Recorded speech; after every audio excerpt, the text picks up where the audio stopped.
So prompt number one is the leadership experience prompt. And there's a couple of key things that I want you all to keep in mind as you are writing these essays.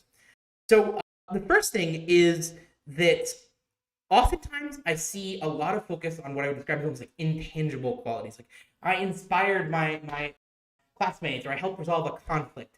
And I tend to think that the better responses to this prompt focus on things that focus on like concrete actions that create tangible benefits for members of the organization, or even for an individual within the organization, right? I think that with this prompt, it's really easy to get lost in a definition of what leadership means. But I like to think of this as a very expansive definition. Leadership can be anything from you are formally the president of a club to you're mentoring a younger peer, even in an informal setting. Don't limit yourself to just your formal leadership positions. In fact, I would say the most powerful essays tend to be about informal examples of leadership, especially if you then also have formal leadership positions on your resume. So that would be the first thing I would point out with this essay.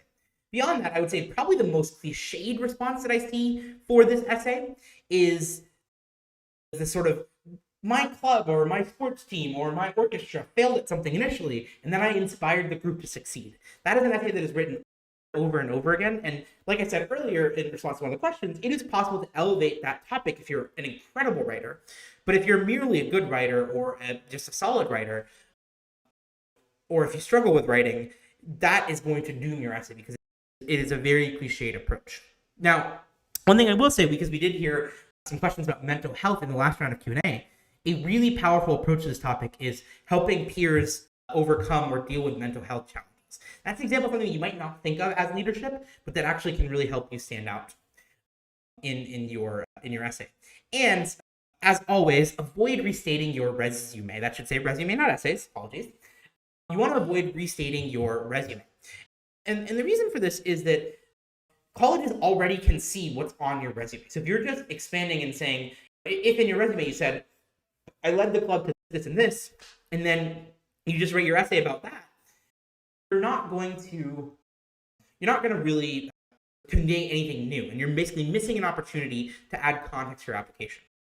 In fact, I would say in general, the biggest mistake I see people making with this essay is focusing on the accomplishment as opposed to on the impact on others or on the approach that those like personal dynamics of leadership. And what they're really looking for is the qualities of leadership, not the, I guess, accomplishments or awards that you can get from leadership positions. Does prompt number one need to discuss an example of academic leadership, or can this essay discuss a non-academic example of my leadership? No, it does not necessarily need to discuss an example of academic leadership. In fact, I would say the better versions of this essay are about neither academic leadership nor, I guess, direct or positional extracurricular leadership.